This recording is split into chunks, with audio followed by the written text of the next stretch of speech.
Praise lord. Good morning. యేసుని స్వరం కార్యక్రమానికి ప్రేమతో స్వాగతం. బాగున్నారా?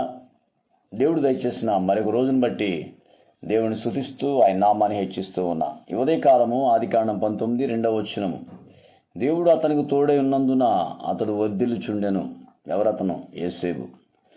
గమనించాలి ప్రియులారా, దేవుడు తోడై ఉన్నాడా యోసేపుకి అంటే బైబిల్ చెప్తుంది తోడై ఉన్నాడు. మీకు తెలుసా, యోసేపు పడిన బాధలు, ఇబ్బందులు, కష్టాలు, నిందలు, మాటలు, అవమానాలు బహుభయంకరమైన. సొంతోళ్లే మోసం చేశారు. తన చుట్టూ ఉన్న ప్రజలే తనను మోసం చేశారు. తను నమ్ముకున్న అన్నలే మోసం చేశారు. ఎంత భయంకరం! కొట్టేశారు, తోసేశారు, గోతులో పడేశారు, అమ్మేశారు.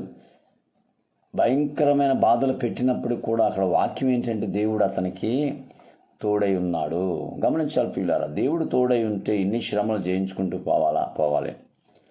దేవుడు ఇబ్బందుల్లో ఉన్నప్పుడు తోడుగా ఉంటాడా? ఖచ్చితంగా తోడుగా ఉంటాడు. మనం అనుకుంటాం, ఇన్ని ఇబ్బందులు వచ్చినాయి, ఇన్ని కష్టాలు వచ్చినాయి, ఇంత వేదంతో నలిగిపోతున్నాం, కుమిలిపోతున్నాం, ఎవరు మా గురించి ఆలోచించట్లేదు, ఎవరు మమ్మల్ని పట్టించుకుంటలేదు, మేము దేవుడి మీద నమ్మకం ఉంచాం కదా, దేవుడి మీద విశ్వాసం ఉంచాం కదా, ఏంటి బాధ, ఎందుకు మాకు ఈ ఓటమి, ఎందుకు ఈ ఇబ్బంది, ఎందుకు ఈ నష్టం అని ఒకవేళ ఆలోచిస్తే, ప్రియ దేవుని బిడ్డలు జ్ఞాపకం చేసుకో, ప్రభు నీతో ఉన్నాడు.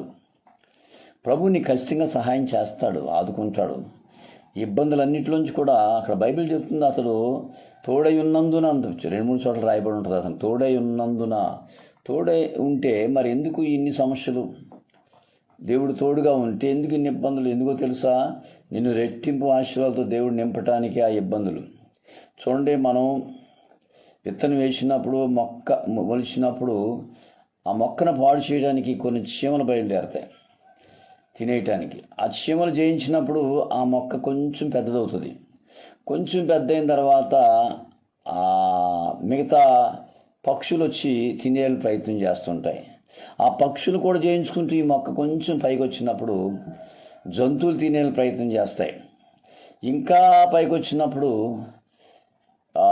ఇంకా రకరకాల మనుషులు కానీ మామూలు కానీ ఆ చెట్టు బాగుంది కావాలనుకుంటూ వచ్చేవాళ్ళు ఉన్నారు.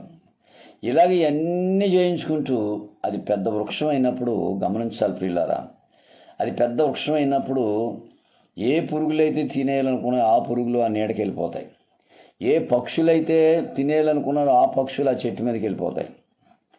ఏ జంతువులైతే తినేయాలనుకున్నారో ఆ జంతువులు కూడా ఆ చెట్టు నీడకి వెళ్ళి ఉంటాయి.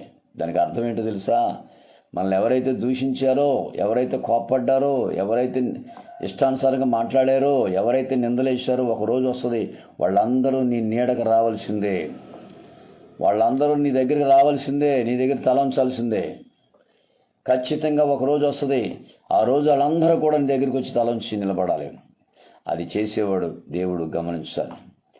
యేసేపు వర్ధిల్లుచుండెను అని ఉంది. యేసేపు తోడై ఉన్నాడు దేవుడు అంటుంటుంది.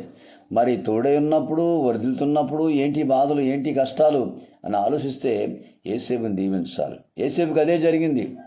అన్నీ జయించుకుంటూ వచ్చినప్పుడు చివరికి రాజు చక్రవర్తి అయినప్పుడు ఎవరైతే ద్వేషించారో, ఎవరైతే మేము గెలిచాము వాళ్ళు ఓడిపోయారు అనుకున్నారో, ఎవరైతే హేళన చేశారో, ఎవరైతే ఎటకారించారో వాళ్ళు యేసేపు దగ్గరికి వెళ్ళి ఆయన నీడని కూర్చొని ఆయన భోజనం అడిగి ఆయన గింజలు అడగాల్సిన కరం వాళ్ళకు పట్టింది. అది ఎవరు చేశారు? దేవుడే చేశాడు. నేను నిందించిన వారు సిగ్గుపడే రోజు ఒకరోజు వస్తుంది. నేను బలహీనపరిచేవారు సిగ్గుపడే రోజు ఒకరోజు వస్తుంది. నీ గురించి హేళనగా మాట్లాడేవారు తిరిగి నీ దగ్గరికి వచ్చి పొగిడే రోజు ఒకరోజు వస్తుంది. కంగారు పడొద్దు, తొందరపడొద్దు. మనుషులు ఒకవేళ హేళన చేయొచ్చు, నిందించవచ్చు, బాధ పెట్టవచ్చు, నీ హృదయాన్ని నలిగిపోయేటట్టు చేయొచ్చు, కానీ నువ్వు కృంగిపోవద్దు. ఎందుకంటే ఒక రోజు అంటూ వస్తుంది, ఆ రోజు వాళ్ళు నీ దగ్గరికి వచ్చి సిగ్గుపడతారు. అయ్యో, ఇతన్నైనా మేము అన్నాం, ఇతన్నైనా మేము ఇలాగ అన్నాం, ఇతను ఇంత మంచివాడా అని ఒక రోజు వస్తుంది. అదే జరిగింది యేసేపు జీవితంలో. సిగ్గుపడ్డారు, వెళ్ళి తలంచుకుని నిలబడ్డారు. అన్నయ్యలు అన్నాడు. గుండె గుబేల మంది వాళ్ళకి, గుండె గుబేల మంది. అయ్యో, మేము చేసిందంతా మర్చిపోయాడా? అతని నీడకి వెళ్ళారు వీళ్ళందరూ. అతను ఆశ్రయించడానికి వెళ్ళారు.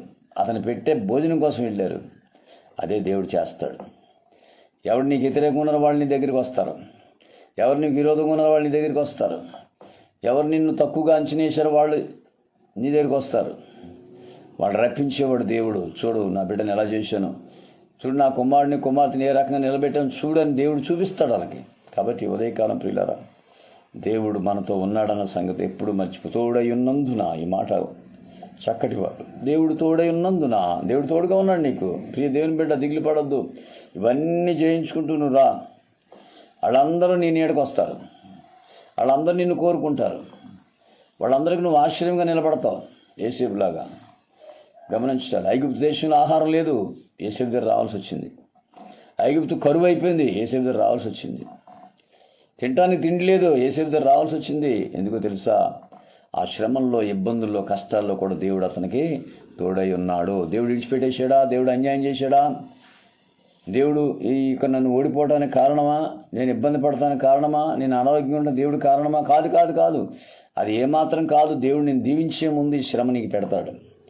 దేవుడు నిన్ను ఆశీర్వదించే ముందు ఈ శ్రమ నీకు పెడతాడు. దేవుడు నీ విలువ తెలియాలంటే ఈ శ్రమ నీకు పెడతాడు.